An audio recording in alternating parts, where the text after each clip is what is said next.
está con nosotros la psicopedagoga Francis Bell. Francis es psicopedagoga, estudió psicología afuera, tiene especialización en niños con trastorno, déficit de atención e hiperactividad.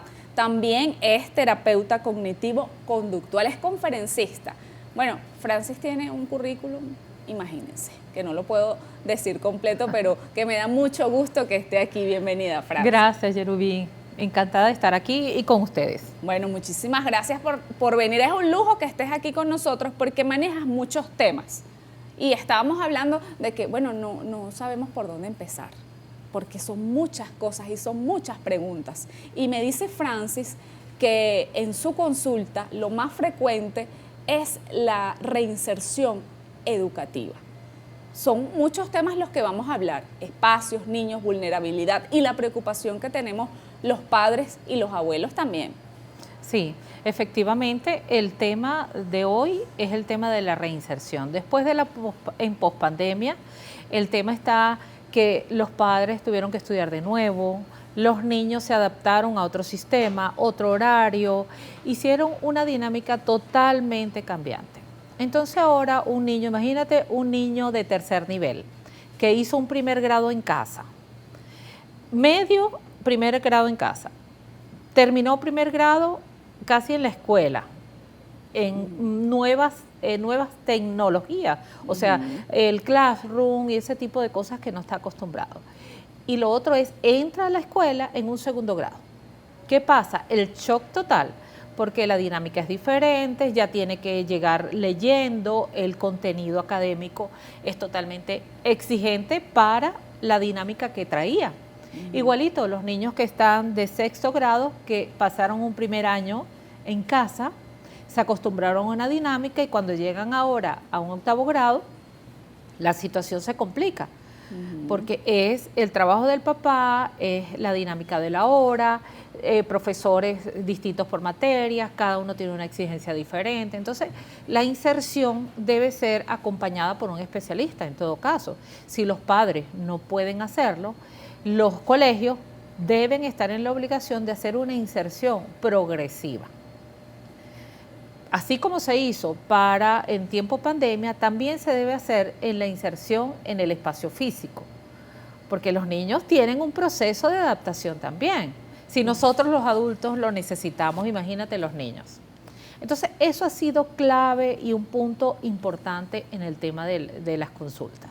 El cómo me adapto y cómo mi hijo se puede insertar nuevamente a la escuela. Y ahí es donde hablamos de la conciliación escolar y familiar. Por supuesto, es que va más allá.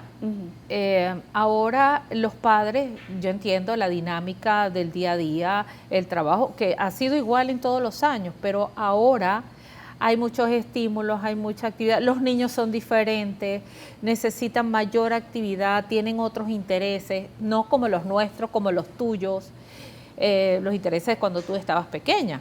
Entonces ahora los padres necesitan, uno, estudiar más, actualizarse, porque los niños están muy avanzados, el entorno los estimula grandemente. Y lo otro es que el colegio necesita estar actualizado. ¿Qué sucede? El niño, los padres y la escuela necesitan estar en sintonía. Si estamos en un proceso de educación de un niño, se necesita unión familiar, escolar y académica, en todos esos sentidos. Los padres necesitan incorporarse en la actividad académica, no solo haciendo la tarea, sino qué sucede en la escuela, cuál es la maestra, cuál es el pensum académico, o sea, cuál es la programación o la planificación actitudinal, procedimental, que está en ese momento la planificación para tú acompañar desde casa a tu niño.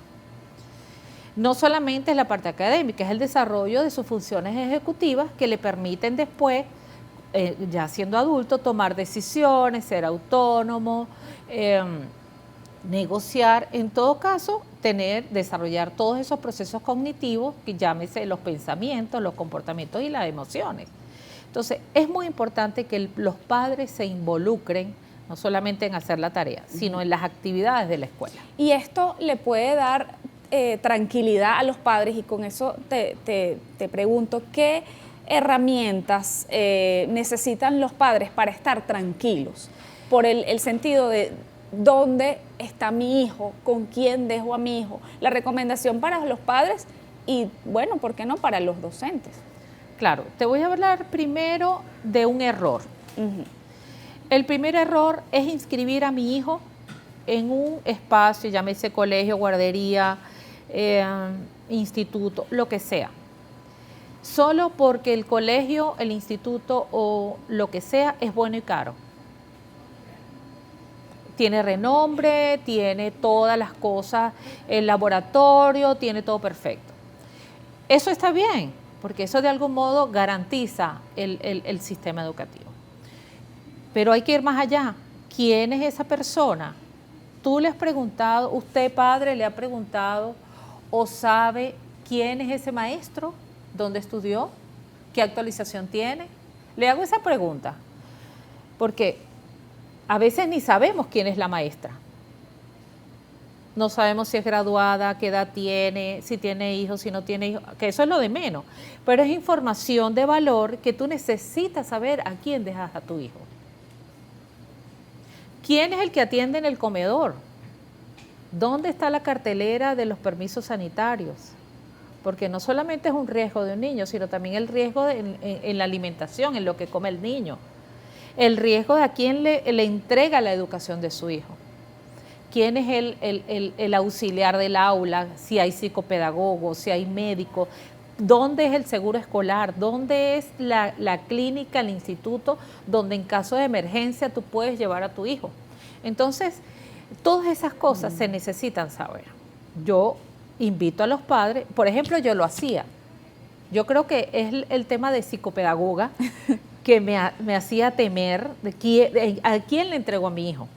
Entonces, para mí no fue que si el colegio caro, que si el colegio el más importante o más relevante. No, no solamente era eso, sino también quién le daba clases a mi hijo, cómo era el sistema de selección y el proceso de selección para contratar a ese docente. Es parte de la educación y tú la tenías en ese momento, pero claro. Hay gente que de pronto simplemente, bueno, escribo el niño, no sé qué, chao, lo deja allí, se va. Y se va. Y ya está, y la idea es involucrarse, llamar a la maestra, pedirle cómo va el proceso del niño, pedirle reunión a la maestra para conocerla. Ahora hay un tema, la profesora de sociales, la profesora de ciencias, el profesor de castellano, el profesor de matemáticas, entiendo que son muchos. Y no hay tiempo para dedicarle a cada uno de ellos. Pero existe una coordinadora, gestiona el conocer con quién dejas a tu hijo. Y cuando están chiquitos es más fácil porque es una sola maestra y lo puedes conocer. Esas reuniones abiertas, o sea, esas reuniones para conocer a la maestra, quizás no te da toda la información. Hay que ir a una entrevista o una reunión personalizada que permita ampliar aún más detalle. Por ejemplo, ¿a qué hora es el recreo? ¿Dónde juega mi hijo? ¿Con quién juega?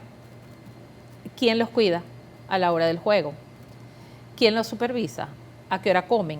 ¿Qué comen? ¿Dónde comen? ¿Quién es el profesor o profesora de educación física? O sea, hay detalles que parecen tontos, pero todo no hay que dejárselo tampoco al colegio.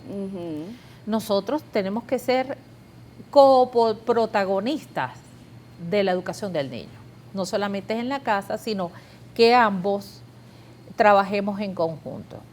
Aquí, a propósito de lo que estás hablando, una señora comentó de que su nieta ya iba a iniciar el preescolar y ella no estaba segura de cómo es el manejo en el preescolar, o sea, cuáles son las normas, qué es lo normal en un preescolar, cuántas maestras, si tiene que tener una psicopedagoga, el espacio. Sí, primero el espacio de un preescolar debe ser lo más seguro. Evitar escaleras, que no tenga escaleras, que no tenga barandas, que no tenga ventanas inseguras. O sea, hay que hacer una revisión de este tipo. Lo otro, se pueden pedir permisos de habitabilidad, que no sé, en la parte de infraestructura específicamente cuál es la ley o cuáles son los permisos. Sin embargo, para hacer un colegio, para ofrecer un servicio de atención al preescolar, se necesitan permisos. Esos permisos debieran estar transparentes y en una pantalla, o sea, en una cartelera. Creo que pudiera dar mayor tranquilidad. Una visita a la escuela. Efectivamente, por cada 10 niños debe haber una maestra y un auxiliar. ¿Ok? Lo ideal es cada 10 niños tener una persona. Y si hay un auxiliar, mucho mejor. Todo colegio debe tener un psicólogo, señores. Necesita tener un psicólogo, un orientador, un psicólogo educativo y, por supuesto, un psicopedagogo que atienda cualquier necesidad del niño. ¿Ok? Inclusive a la maestra.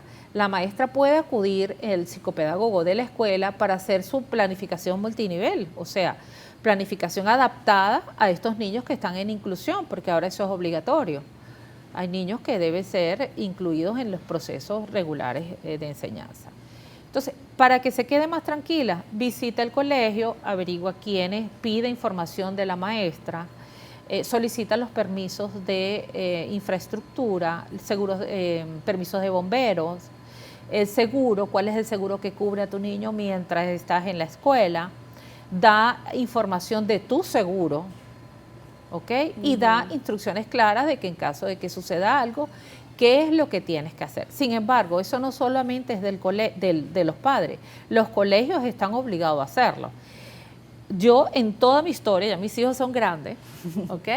Ya 30 y 27 años, pero en la escuela a mí me hacían firmar una hoja donde había un seguro escolar y me preguntaban que en caso de una emergencia, ¿a quién llamaban?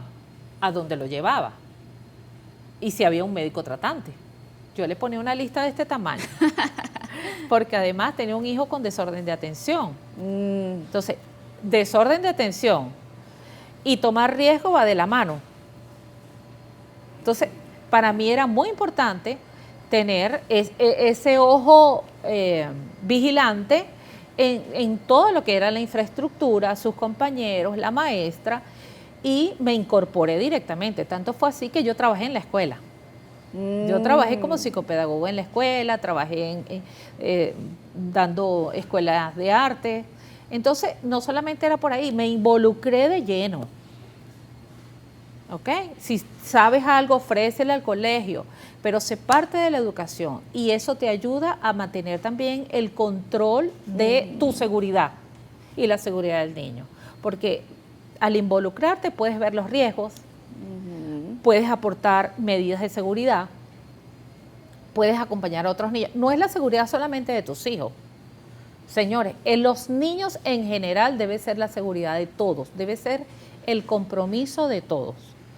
No que, no, yo vigilo a mi hijo. No, es un tema de que debemos ser responsables, padres, adultos, de que los niños son vulnerables. Los niños están en una etapa de crecimiento que toman riesgos.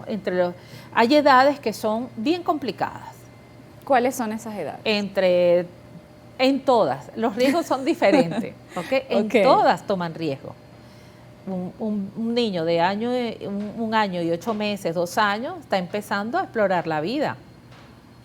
Tiene sus complicaciones. Se cae, se monta, se golpea, se encarama, no tiene conciencia del peligro, no sabe dónde está, no le importa montarse, treparse. Se mete cosas en la boca. Se mete cosas en la boca. Está en etapa de descubrimiento. ¿Ok? Pero total, desde todo su sentido, de las emociones inclusive. Está experimentando, es un explorador. Y quedamos en las edades. Sí, en las edades. Todas las edades tienen sus riesgos, todas, ya sea por la parte emocional, ya sea por la parte física, o sea, todos tienen su proceso. Lo más importante es que esto no es una caja de fuerza, no es una caja de seguridad que dice los niños entre 2 años y 3 años hacen determinada cosa. Hay unos parámetros, ¿verdad?, que indican que los niños van a hacer determinadas actividades. ¿Okay?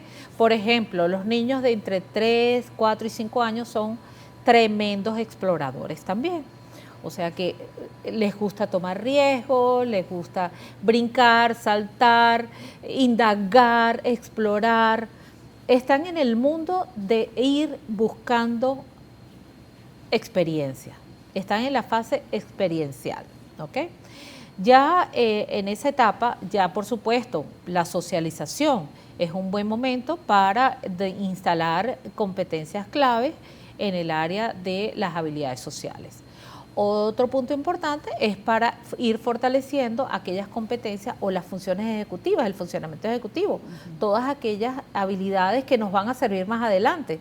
Por ejemplo, cómo reaccionar ante determinada situación, cómo gestionar las emociones, cómo se vincula la risa con la alegría, el llanto con la tristeza o con el dolor. Entonces, todas esas habilidades se van nutriendo y se van gestando en el camino durante esos años, ¿ok? Que nos van a servir más adelante. Por supuesto, los 6 años, 6, 7 años. Hay algo importante que a los niños más pequeños les gusta jugar acompañado, pero en su lugar. No es el trabajo no es el trabajo en equipo, no es el juego en equipo. Yo juego, tú estás conmigo, pero yo juego. Yo tengo mis juguetes y yo quiero jugar contigo, pero lo mío es mío. ¿Sí? Eso va mudando con el tiempo. Ya viene a los 6 años querer participar en juegos de fútbol, en equipos de béisbol. Ya es compartir con el compañero. Y son actividades más de compartir.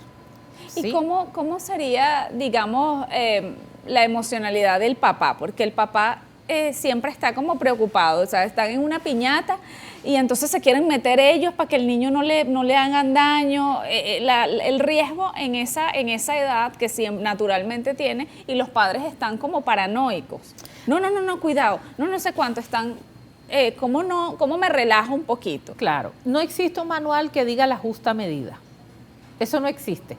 Ojalá existiera y disminuyera todo lo que es las mamás estresadas, los papás sobreprotectores y así, en fin. Y las tías, bueno, consentidoras. Eso se disminuiría. El tema está en que sí, hay que tener cuidado con los niños, es cierto, pero ¿dónde queda la autonomía y el desarrollo natural del niño ante la exploración? Entonces, aquí se presentan dos cosas. Pensar y evaluar, ¿yo estoy sobreprotegiendo a mi hijo? ¿Será que en una piñata, la piñata no es como las de barro, que se va a cortar el niño? Las piñatas, hay niños de la misma edad donde pueden compartir y puede haber algún tipo de golpe, es cierto. Pero hay que medir también los riesgos. Los padres también necesitan medir y evaluarse y preguntarse, ¿será riesgoso? ¿No será riesgoso? Por supuesto, tenemos el criterio, los adultos, saber una ventana abierta, un niño en la baranda, jugando en un escalón. Hasta el colchón inflable. El colchón inflable, ser un observador, por supuesto, estar atento a las actividades del niño. Tú no puedes depositar al niño tampoco en un parque e irte. O hablar con un compañero, con un amigo, con tu esposa. Tú tienes que estar vigilante ante una actividad física. No es dejarlo allí y ya se te olvidó, no. Entonces, yo creo que es parte y parte, dejarlo, tener la experiencia, pero también ser un vigilante de la experiencia, cuidando los riesgos y midiéndote tú como adulto dónde estás exagerando, dónde sí, dónde no. ¿Ok? Pero por eso es que es importante conciliar todos esos procesos.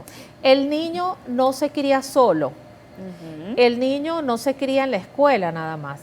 La crianza del niño es multiprofesional, es multipersonal. Es decir, los padres, los abuelos, los cuidadores, la escuela, inclusive hasta el señor que sirve la comida en la escuela, juega un papel importante en la educación del niño. El señor que vende el periódico, el señor que vende en el supermercado donde tu hijo va día a día, es una oportunidad de explorar, es una oportunidad de aprendizaje. Entiendo que a veces la dinámica de los adultos puede ser bien complicada, pero en mi experiencia como madre, aquí yo no te estoy hablando como profesional, te estoy hablando como madre, para llegar un poco más a la inquietud de las personas. Como psicopedagoga, por supuesto, hay que llevar al niño a tener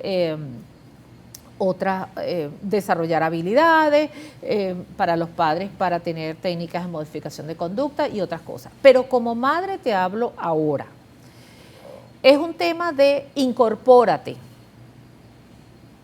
Vive y piensa el cómo lo harías tú y cómo disfrutarías tú una experiencia con un niño, o tú como niño. O sea, hay emociones, el niño está aprendiendo, vamos a suponer en los 3 años, ya no se ríe solo, él necesita estímulos para reír. ¿Sí? Él no es que, por ejemplo, nosotros sí vemos algo y nos podemos reír solo porque algo nos parece gracioso, nos acordamos y nos reímos. Los niños necesitan estímulos para reír. Ay, ese niño sí es amargado, ese niño no se ríe. Claro, ¿qué estás haciendo tú como adulto para tener una vida sana, saludable, emociones congruentes con el niño? Entonces, eso es parte de lo que yo te digo como madre o como padre. Incorpora también las emociones y la congruencia de las emociones en el crecimiento de tu hijo, para poder avanzar en una vida saludable en los aspectos psicológicos, emocionales, espirituales del niño. ¿Y si un padre no sabe cómo hacer esto, Francis? Que pida ayuda. O sea, si no sabe cómo hacerlo y piensa que tiene dificultad de comunicación con el hijo, que se siente estresado y no sabe cómo manejarlo, nosotros los adultos tenemos una sabiduría interior y podemos saber cuándo hacemos las cosas bien o cuándo las hacemos mal, en nuestro sano juicio y cuando tenemos todas las capacidades para entender y comprender lo que estamos haciendo bien o lo que queremos hacer mejor. Entonces, pedir ayuda yo creo que es un primer paso. Bien, aquí Beatriz escribe: buenos días, mi nieto le diagnosticaron TDAH. Tiene 6 años y está en primer grado. Ya me reuní con la psicopedagoga y me recomendó ir por lo menos 3 veces a la semana. El niño no quiere escribir, pero le gusta contar con materiales, hacer rompecabezas, pero no le gusta participar en grupo, ni cantar el himno, ni nada que sea en grupo. Hace paralelas y se tira al piso. ¿Qué debo hacer? Muchas gracias. Perfecto. Una de las características del trastorno por déficit de atención es que una de las actividades que se necesita hacer con ellos es a nivel concreto.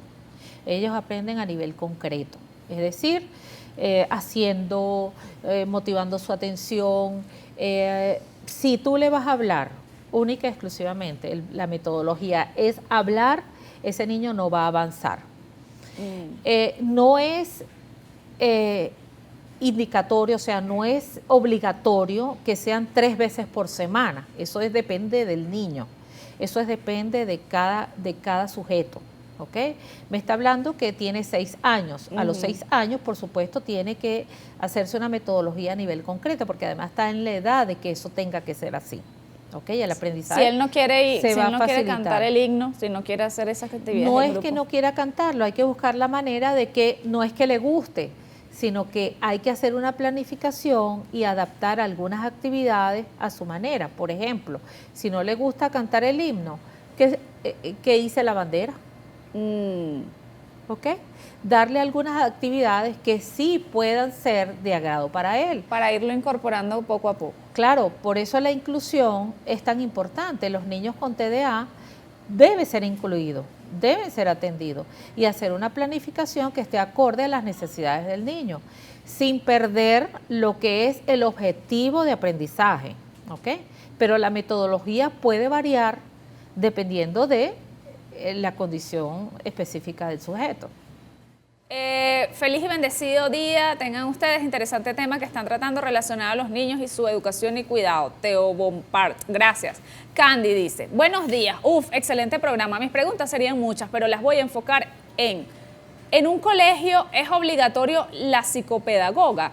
¿Cuál es la manera de abordar a un niño con TDAH ya teniendo sus terapias de lenguaje y conductuales. Caso particular, mi hijo de 4 años retardó el lenguaje y también el diagnóstico. Le dije a la maestra que según sus terapeutas, cuáles eran las conductas que veía en el niño para así trabajar enfocados en eso. Y solo me respondió que cambiara la terapia porque ella necesitaba herramientas para trabajarlo en el aula de clase.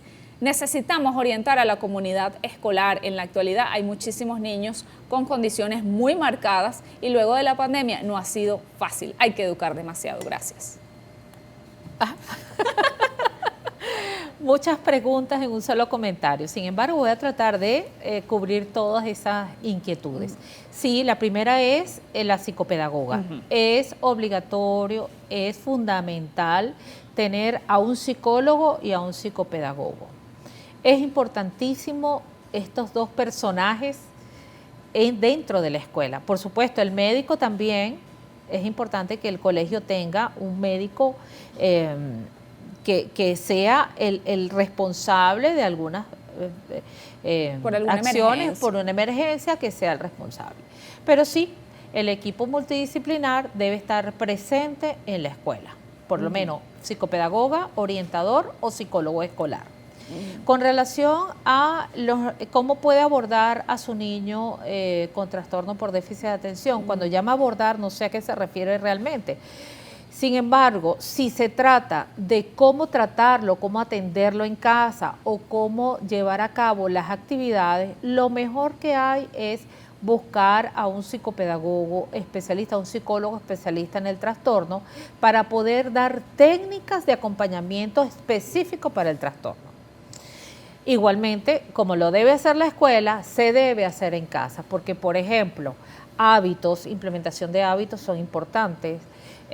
Por ejemplo, técnicas de modificación de conducta, por ejemplo, hábitos de estudio. Hay que tener cierta estrategia para poder atender a estos niños con estas dificultades. Que la escuela está llena de diversos niños con diversos trastornos, sí, es cierto, que se pueden llamar que tienen trastornos. Ahora, para mí no tienen trastornos hasta que no se haga un diagnóstico. ¿Ok? ¿Qué pasa hoy en día? Es preocupante la situación de hoy. Los niños están acostumbrados a la tecnología, a los videojuegos, a la sobreestimulación. Ellos manejan el TikTok. Las mismas películas de niños ya tienen una estimulación tremenda. Yo me quedé en Blancanieves y en La Bella Durmiente me quedé allí. Son películas que tenían un ritmo, ¿ok? Los fotogramas iban a un nivel, el ritmo, las líneas, el trazo, la temática era otra historia. Ahora no. Ahora el niño está por encima de uno, está por encima de nuestras habilidades. ¿Qué pasa? El adulto realmente se está preparando para esta nueva población, para estos nuevos niños. Un niño de 6 años te da una vuelta completa y te lleva, si no estás actualizado. Entonces, si eso nos pasa a nosotros, ¿realmente el sistema educativo está preparado para abordar toda esta evolución que está teniendo el ser humano? Yo dudo. Sí, porque los niños están, yo digo, bueno, como la evolución del hombre. Y los niños están... Es que por supuesto, el niño ya no está pensando en sentarse y quedarse quieto para comer. Eso me lo enseñaron a mí, eso se lo enseñé a mis hijos. Pero ¿qué pasa? Cuando tú ves a un padre que en la misma mesa está escribiendo por teléfono, está trabajando, está haciendo algo, come y está en la computadora, ¿cómo puede haber una exigencia al niño o a otras de esa población, donde lo ves inclusive en la televisión? ¿Cómo se le puede exigir a un niño quietud? Y le dan el teléfono al niño, incluso se lo dan, pues yo estoy ocupado, ay, agarra ahí. En el consultorio, cuando veo que yo estoy atendiendo a un niño y va con el hermanito o la hermanita, lo primero que hace la madre y el padre para que el niño se quede quieto es darle el teléfono. Claro, este es un momento y una oportunidad para educar. Le saco un cuaderno y creyones para que el niño en ese momento haga otra actividad. Porque mi responsabilidad como psicopedagogo está no solamente en el niño que estoy atendiendo, está en los niños. Y eso debiera ser una labor de todos, porque estamos en un mundo muy cambiante, muy rápido, donde no es un trastorno, señores, no todo es un trastorno. Hay que evaluar, hay que llevar al especialista, hay que tener herramientas para trabajar con los niños. Y prendes la televisión y tú ves el happening, ¿es que se llama? Zapping. Zapping. La gente hace zapping. Zapping. Y es zapping, hasta que los colores, ver qué es lo que les gusta y lo que no les gusta. La atención es mínima, los tiempos de atención son muy cortos. Y eso no quiere decir que tenga desorden de atención. Hay otros factores que se necesitan evaluar para poder determinar que un niño tiene trastorno por déficit de atención. A mí me llama la atención porque llegó un papá a la consulta y me dice, estoy preocupado y yo le voy a traer a mi hija. Ajá, sí, a ver, ¿qué tiene su hija? Me dijeron que usted era especialista en trastorno por déficit de atención y yo estoy haciendo una reunión en el colegio. Yo, me parece muy bien, va a conocer a la maestra. Pensé, no, es que más de la mitad del salón tiene trastorno por déficit de atención. Ok, ¿y quién lo diagnosticó? La maestra. La maestra envió un comunicado a muchos padres diciendo que tenían trastorno por déficit de atención y que los padres tenían que llevarlo a un psicopedagogo. Y por eso yo estoy aquí y vamos a organizar para traérselos todos aquí a la consulta. ¿Cuál fue mi sorpresa? Que lo que hice fue un comunicado al colegio. Porque eso no es normal, eso no está bien. O sea, hay que hacer una evaluación a través de un especialista. ¿Cómo es el diagnóstico? El diagnóstico, primero, no hay una causa específica, pero hay pruebas, hay test y hay también observación, que son las que determinan si un niño tiene desorden de atención o no. ¿Y eso se determina en un día o...? No, eso es un proceso, Okay. Eso es un proceso y son pruebas individuales, quizás pueden ser en grupo, es cierto, pero son individuales. Tú no puedes determinar porque un niño sea activo que sea hiperkinético. No es lo mismo activo que hiperactivo. Hiperactivo. Hay que ver todas las edades, el contexto, el contexto familiar, las condiciones de la escuela, las técnicas de regulación de la maestra dentro del aula, porque normalmente se evalúa y se etiqueta al niño. ¿Y habrá algún sistema de evaluación para los docentes? ¿Existe? Eso no existe. Yo participé y me formé en una escuela, participé en varias escuelas en Portugal, donde recogimos e implementamos programas contra el bullying y fueron técnicas de lo que se está aplicando en Finlandia, en Dinamarca, y son técnicas bien concisas y bien contundentes para abordar el tema del bullying, que son programas nacionales, que es ideal implementarlo aquí, no solamente con el bullying, sino con la orientación de esos maestros y actualización en aspectos como, por ejemplo, identificar realmente que es un trastorno por déficit de atención, que es el común de lo que la gente cree que es todo, donde todo es un saco y todo es trastorno. Es travieso y entonces yo lo meto ahí. Es hiperkinético, tiene un trastorno. Psicólogo, psicopedagogo, no, y bullying también. Entonces este programa, que tiene todas las herramientas y toda la investigación de lo que se está haciendo actualmente en Finlandia, Dinamarca, considerado en Noruega, por uno de los mejores del mundo. Considerado por uno de los mejores del mundo en sistema educativo. Entonces implementar estos programas aquí sería ideal para poder documentar a las maestras qué hacer en caso de bullying, qué hacer en caso de un niño que tenga una conducta disruptiva, por ejemplo. Bueno, vimos también, esa fue una de las noticias lamentables esta semana, un niño a consecuencia del bullying que le hicieron sus compañeros y presuntamente la maestra, no se sabe, eso ya las autoridades lo dirán más adelante, se quita la vida. Sí, es lamentable, pero eso pasa a diario. Él llegó al máximo extremo, pero ¿cuántos niños no están padeciendo de bullying por parte de adultos por parte inclusive de los hermanos, por parte de los amigos de los hermanos, de compañeros de clase, de las maestras, que puede traer graves consecuencias. Ahora, si esto no se pone, si las escuelas, si el sistema educativo no implementa programas a nivel nacional que concientice a todo el mundo del impacto que puede tener una burla, una etiqueta, un golpe, una grosería, una descalificación, mientras esto no se conozca y no sepan el impacto de lo que produce, vamos a estar en lo mismo. Van a existir otros niños, lamentablemente, que tengan este tipo de resultados. Y no solamente esto, adultos frustrados, adultos violentos, adultos... Sí, porque ahorita hay muchos adultos que fueron víctimas de bullying también. Y ahora son unos agresores. O sea, todo genera una consecuencia, definitivamente. Tengo un caso para exponerle a Francis. Tengo 2 niñas escolares de 12 y 10 años respectivamente. Cursaron en Puerto La Cruz. Ahora estamos en Cagua, Estado Aragua. La supervisora intercircuital del municipio Sucre se niega a incluirlas en el sistema escolar.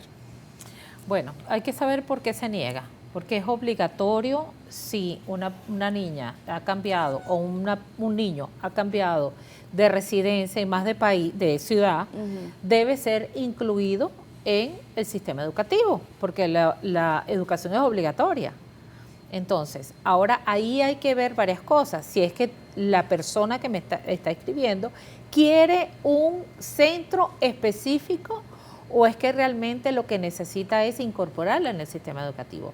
Si eso no sucede, puede ir directamente al Ministerio de Educación, hacer una carta explicativa de todo lo que ha sucedido y la solicitud que necesita que sus niños sean reinsertados, porque la educación es obligatoria. Bien, Jordano dice, buenos días, excelente programa. La maestra de mi hija le dice que lo que se habla en el salón se quede en el salón. A mí no me parece correcto. ¿Qué opina la doctora? Totalmente incorrecto. Lo que hay que hacer es llamar y hablar con la maestra y decirle específicamente lo que sucede. Yo entiendo que sucede algo, hay muchos temores. Entonces, si yo voy y le digo a la maestra que la niña me dijo, entonces lo agarra contra la niña. Eso es un detallazo, porque existe ese temor. Verdad, claro. Sin embargo, hay otras maneras.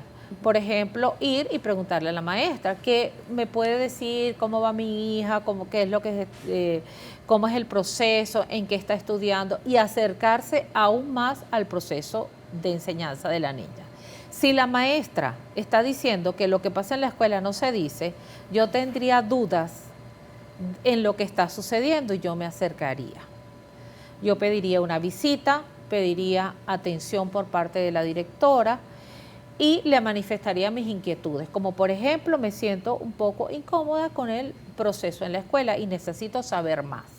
Entonces hay que involucrarse. Bien. Buenos días, excelente invitada. Los maestros se molestan al hacer todas esas preguntas y la coordinación también toman los datos como un secreto sumarial.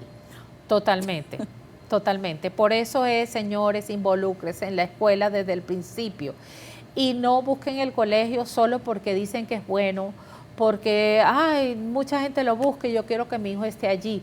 No, hay que buscar educación de calidad, hay que buscar la felicidad de nuestros hijos. Hay escuelas que parece que no tienen ninguna importancia en el sistema social o en la clase social del país y sin embargo son escuelas que lo que hacen es estimular el crecimiento emocional, educativo, por supuesto, pero lo más importante, si un niño emocionalmente está bien y se siente cómodo, se siente seguro emocionalmente, eso va a ser un impacto importantísimo en su rendimiento académico. Entonces, involúcrese. Mi nieto cumplió el 1 de noviembre 8 años, todavía partiendo torta a sus grupos. Bueno, partiendo torta. Me imagino que picando tortas, que todavía está compartiendo. Perfecto. Ese es un comentario. Bendecido día, hoy me quedé en casa porque estoy muy interesada en este tema de los niños hiperactivos. Felicidades por tu programa. Bueno, ya hablamos de los niños hiperactivos, puedes retroceder. Sin embargo, Francis comentaba que el diagnóstico No es que ay, el niño es tremendo y ya es hiperactivo. No, no es así. Eso necesita una evaluación, necesita ir a un especialista para que y determine realmente si existe un trastorno. Eso no es, como llaman aquí, abuelo de pájaro, que ya automáticamente brinca, salta. Es distinto a los demás, sí, todos ¿Cuáles son diferentes. algunos de los signos, por ejemplo, de un niño hiperactivo? Por ejemplo, tiene un comportamiento desafiante, no sigue instrucciones, está en disparidad de acción. Por ejemplo, si unos niños están en una actividad grupal, él hace otras actividades diferentes, no se puede mantener quieto en la silla, los tiempos de atención son muy cortos, por ejemplo, les gusta interrumpir, les gusta esos juegos físicos de empujar. Entonces hay muchos indicadores, yo te puedo decir estos en general, pero hay muchos que pueden ser circunstanciales, otros que son de manera interrumpida, otros son, a veces aparecen, a veces no, y otros que son constantes. Entonces hay que ver cómo está la actividad del niño, si tiene estimulantes, si está medicado, cómo es la alimentación. O sea, hay varios aspectos que confluyen aquí. El sistema del hogar, cómo está conformada la crianza, los aspectos emocionales dentro del hogar, generan muchos trastornos en los niños, que se ve reflejado en el colegio, porque en el colegio están muchas horas expuestos y es donde se sienten liberados.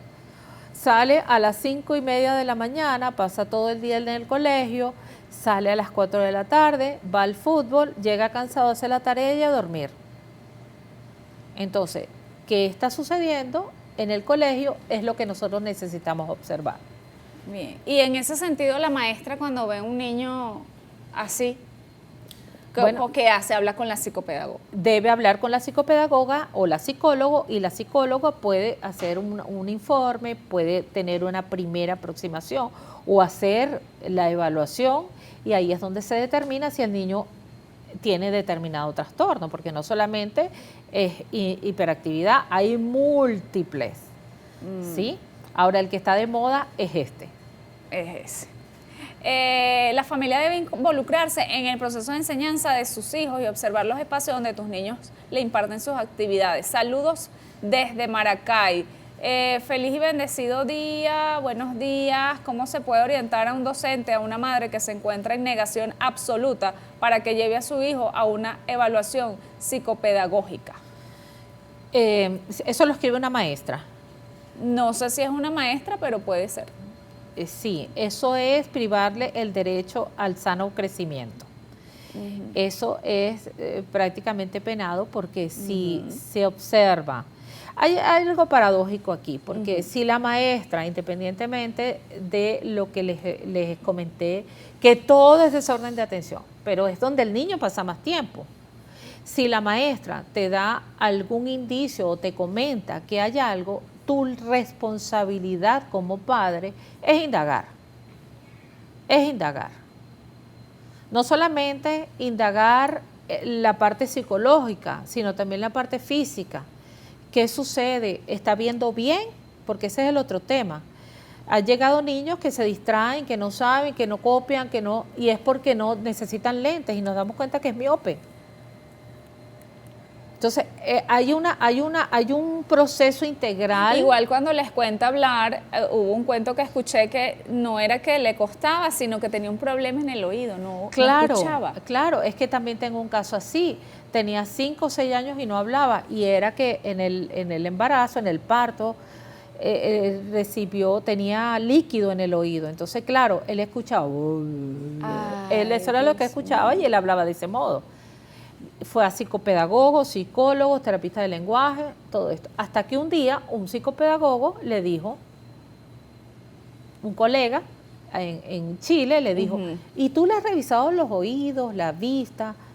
Ay, no, lo voy a hacer. Y lo hizo, y efectivamente es un niño que habla, ya está regulado, habla inglés, habla su idioma español.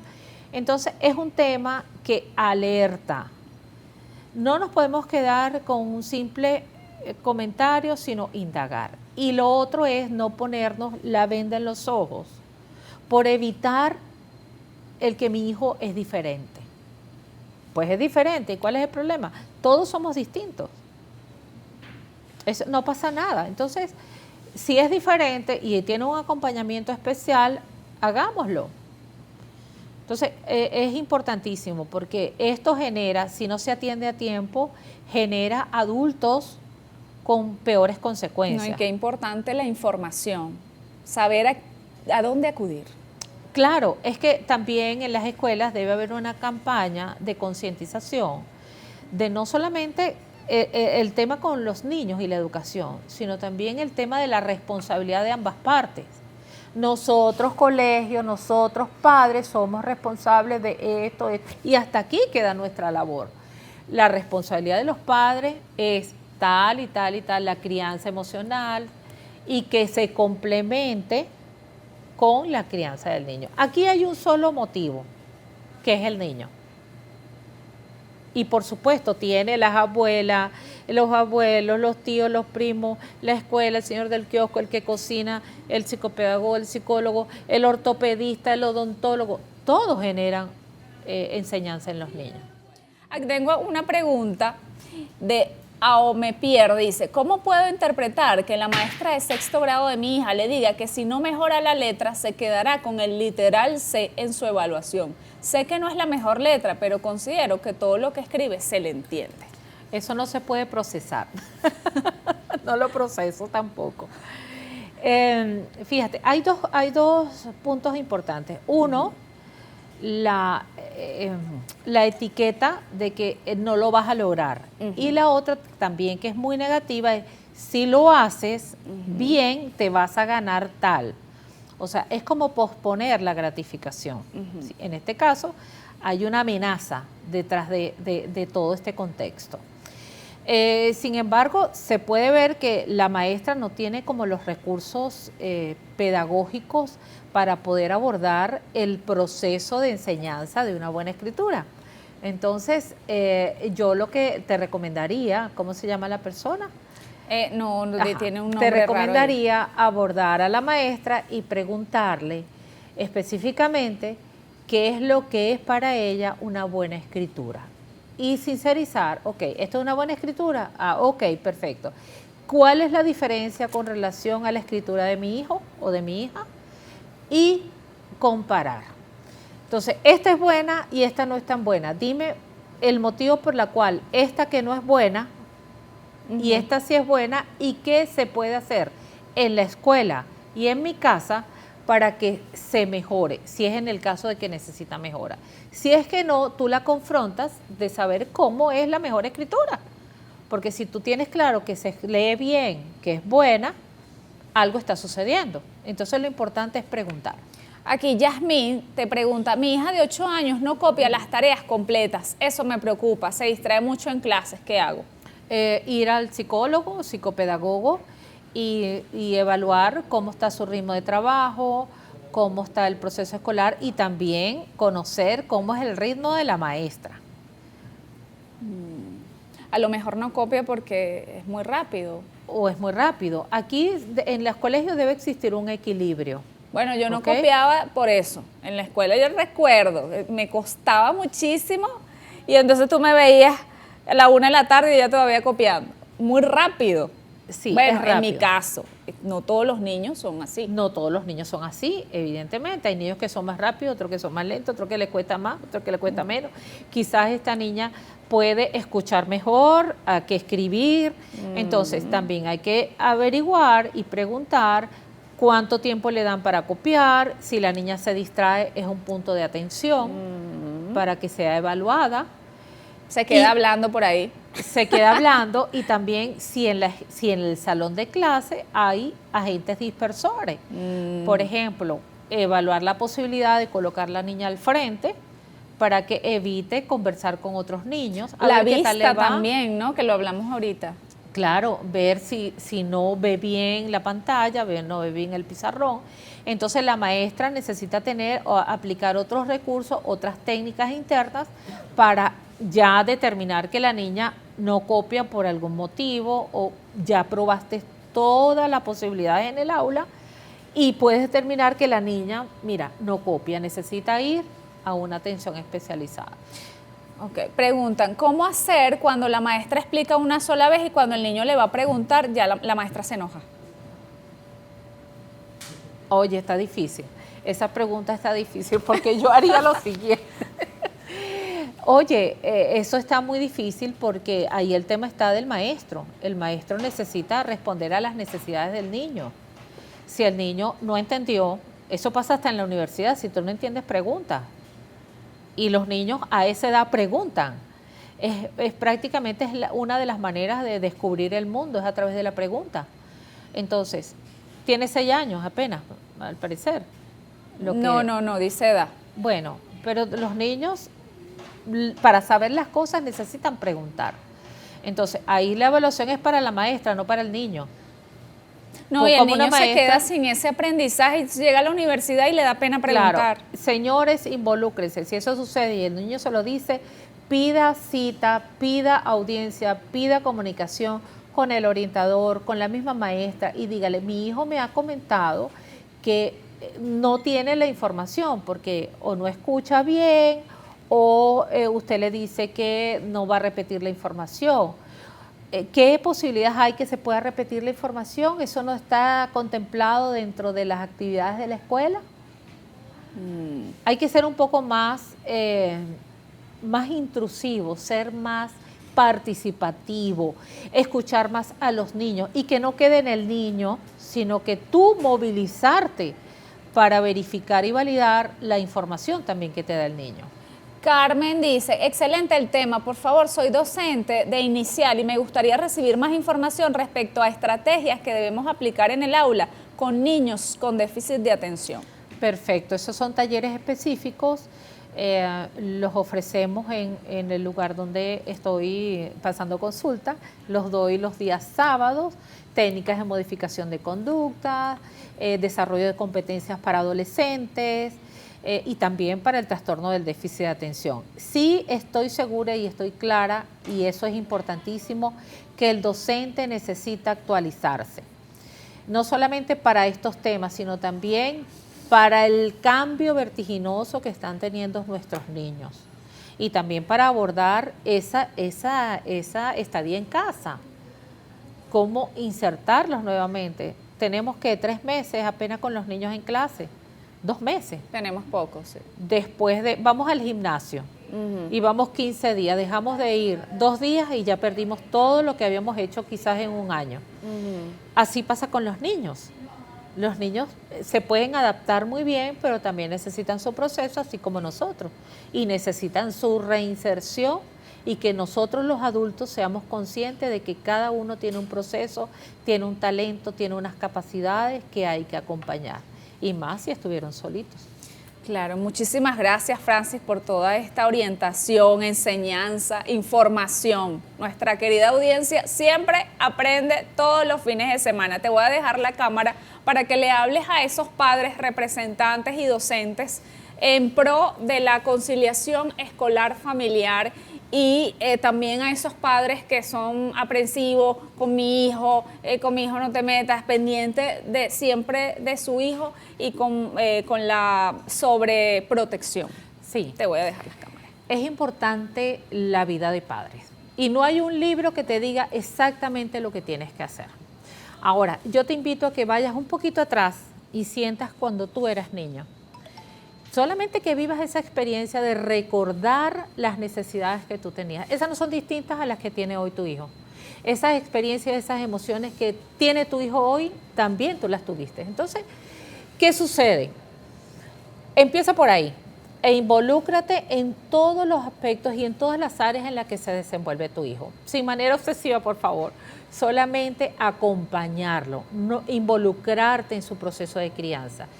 Que así como tú eres responsable de la educación, le estás entregando en las manos de un docente, en las manos de un colegio, en las manos de un especialista, la seguridad y la confianza que tú le estás aportando a tu hijo. Entonces, involúcrate más. A esas madres que son sobreprotectoras, dale el permiso a tu hijo de experimentar la vida, por supuesto, con el riesgo controlado, cuidándolo, protegiéndolo, educándolo para que sea un adulto feliz en la vida.